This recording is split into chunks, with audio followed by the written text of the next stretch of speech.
Bom dia, queridos irmãos. Estamos iniciando mais uma Escola Bíblica Virtual. Nós estamos estudando a carta de Paulo à igreja em Filipos. Paulo está falando sobre a alegria no lugar onde estou. Nós vamos ver a segunda motivo pela qual Paulo sentia alegria no lugar onde ele estava. Ontem nós vimos os sofrimentos. Hoje nós vamos ver as bênçãos que Paulo experimentou, baseado em Filipenses capítulo 1, do verso 12 a 26. No geral, qual era a visão de Paulo? Ou seja, no contexto geral do capítulo 1, qual era a visão de Paulo em relação aos sofrimentos e em relação às bênçãos que ele estava recebendo ou experimentando?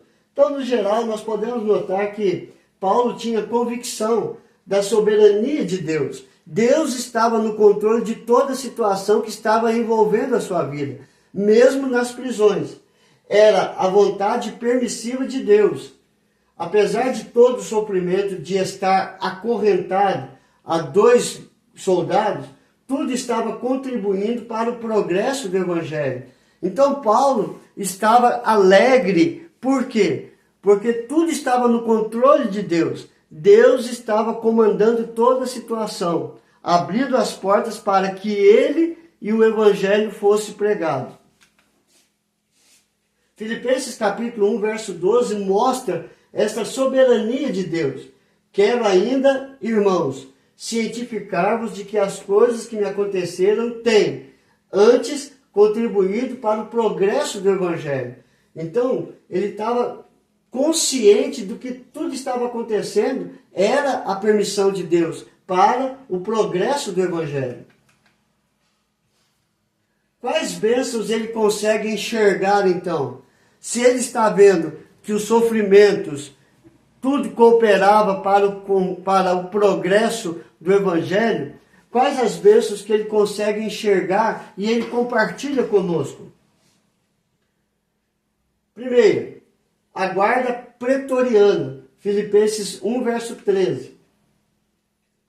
De maneira que as minhas cadeias em Cristo se tornaram conhecidas de toda a guarda pretoriana e de todos os demais, Filipenses 1, 13.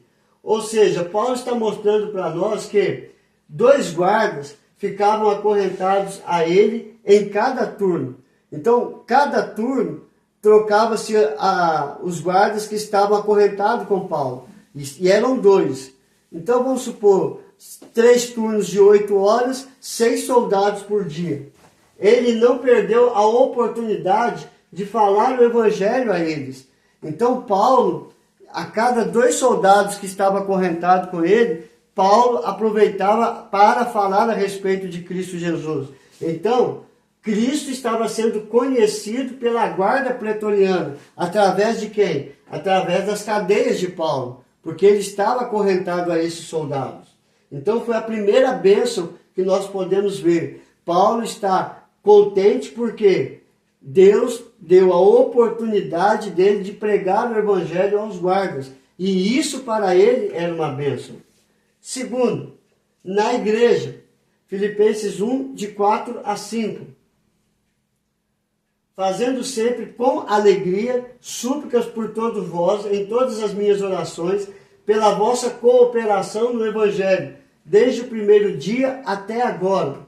Então você vê, Paulo está compartilhando uma segunda bênção, ou seja, com a prisão de Paulo, a igreja foi estimulada a cooperar com o Evangelho, pregando a palavra, e isto lhe trouxe alegria. Então, com Paulo preso, quem queria fazer a obra?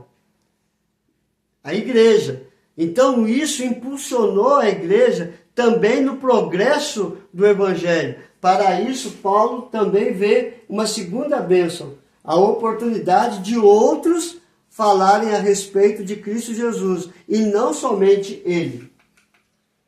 Terceira bênção, na sua própria vida, Filipenses 1, 19 a 26. Porquanto, para mim o viver é Cristo, e o morrer é lucro. Entretanto, se o viver na carne traz fruto para o meu trabalho, já não sei o que hei de escolher. Ora, de um e outro lado, estou constrangido, tendo desejo de partir e estar com Cristo, o que é incomparavelmente melhor. Filipenses 1, do 21 a 23. Então Paulo está compartilhando aqui a bênção da vida. Ou seja, ele estava sendo julgado, poderia ser condenado à morte. Então, ele tinha no seu coração, no seu entendimento, qual era a escolha melhor? Morrer ou viver? Se morrer para ele era melhor, porque ele estaria com Cristo. E ele diz aqui que é incomparavelmente melhor. Mas se fosse para viver na carne, ou seja, estar vivo, também estaria feliz, alegre. Por quê? Porque traria frutos para Cristo Jesus. O Evangelho iria continuar sendo pregado através da sua vida. Então Paulo compartilha a bênção, o seguinte: Paulo estava sendo julgado, estava em uma encruzilhada difícil, viver ou morrer. Ele preferia morrer para estar com Cristo. Porém, ele queria viver na carne, por quê? Porque estar vivo continuaria contribuindo para o progresso do Evangelho. Se morrer ou viver, o que Deus tinha preparado para ele seria uma bênção da mesma forma. Então, para Paulo, a terceira bênção que ele compartilha conosco era: olha, se eu tiver de viver, vai ser uma bênção, porque eu vou continuar pregando o Evangelho. Se eu morrer, vai ser uma bênção, que eu vou estar com o meu Cristo. O viver é Cristo, o morrer é lucro. Conclusão, então, do testemunho de Paulo nesse capítulo 1. O que nós aprendemos com Paulo a respeito do testemunho a respeito de Cristo? Primeiro, ele nos dá uma palavra de fortalecimento em seu testemunho, olhando para 3 partes da vida. Primeira parte, passado. Todo o seu sofrimento contribuiu para o crescimento e fortalecimento da igreja. Filipenses capítulo 1, verso 6. Estou plenamente certo de que aquele que começou boa obra em vós há de completá-la até o dia de Cristo Jesus. Então Paulo está falando: olha, se eu tiver de morrer, aquele que começou boa obra, começou passado, há de completá-la até o dia que Cristo voltar. Então Paulo está grato por causa dos sofrimentos dele no passado, que estava abençoando o seu presente e ia abençoar o futuro. Segundo, o presente. Paulo estava entre amigos e colegas invejosos.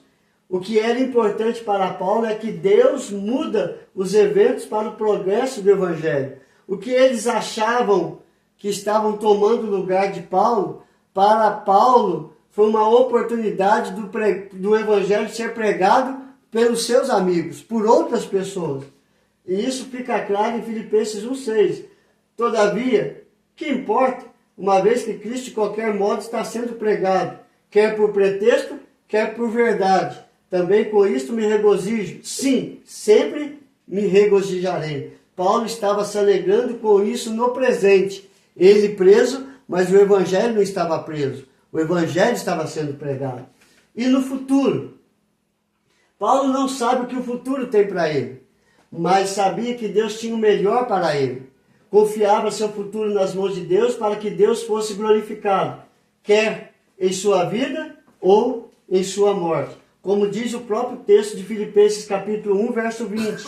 Segundo a minha ardente expectativa e esperança de que em nada serei envergonhado, antes com toda a ousadia, como sempre, também agora será Cristo engrandecido no meu corpo, quer pela vida, quer pela morte. Paulo ia glorificar a Deus ou vivendo ou morrendo. E assim deve ser o nosso estilo de vida. Glorificar a Deus em toda e qualquer situação, olhando para o passado, vivendo o presente e projetando o futuro para a glória de Deus. Então o que nós aprendemos hoje, queridos? Que as bênçãos que Paulo experimentou trouxe alegria no lugar onde ele estava. No geral, qual era a visão de Paulo? Deus é soberano, está no controle de toda e qualquer situação. Quais bênçãos ele consegue enxergar? Ele consegue enxergar a bênção da guarda pretoriana de ouvir o Evangelho, ele consegue enxergar a bênção da igreja de pregar o Evangelho, contribuindo para o progresso do Evangelho, e ele consegue enxergar o futuro na sua vida. Ou seja, quer viver, quer morrer, ele ia glorificar a Deus vivendo ou morrendo. Então, Paulo ele vê essas três coisas, e a conclusão é justamente isso. Eu vivo para a glória de Deus, que eu diminua e que Cristo cresça. Evangelho de João já dizia isso. Vamos orar, queridos? Senhor, graças te damos por todas as coisas que o Senhor tem operado. Que o Senhor trate na nossa vida para ser da mesma forma de Paulo, vendo que o Senhor está no controle da nossa história, conduzindo tudo para o nosso próprio bem. Abra o nosso coração, ó Pai, para entender isso, que não sou eu quem vivo, mas Cristo deve viver em mim, me orientando, fortalecendo, colocando as palavras certas em nossos lábios, atitude certa em nossas ações, para que o seu nome seja glorificado, hoje e para todo sempre. Abençoe cada família, ó Pai, coloque a tua mão de cura sobre todos os enfermos, traga restauração aos casamentos, fortalecimento dos nossos filhos para crescer em estatura e graça diante do Senhor, nos teus caminhos, como a tua palavra nos ensina a criar os nossos filhos no caminho que deve andar. E esse caminho é o teu caminho, não há outro, ó Pai. Sustenta a nossa vida, é a nossa oração em nome de Jesus. Amém e amém. Queridos, eu vou dar uma parada por uma semana nesses estudos. Segunda-feira, terça-feira, a gente retorna com o estudo da igreja em Filipos. Nós vamos colocar alguns estudos que nós já fizemos lá no passado para relembrar durante essa semana. E para a semana que vem a gente volta de novo para o estudo da igreja em Filipos. E que Deus nos abençoe nesta caminhada.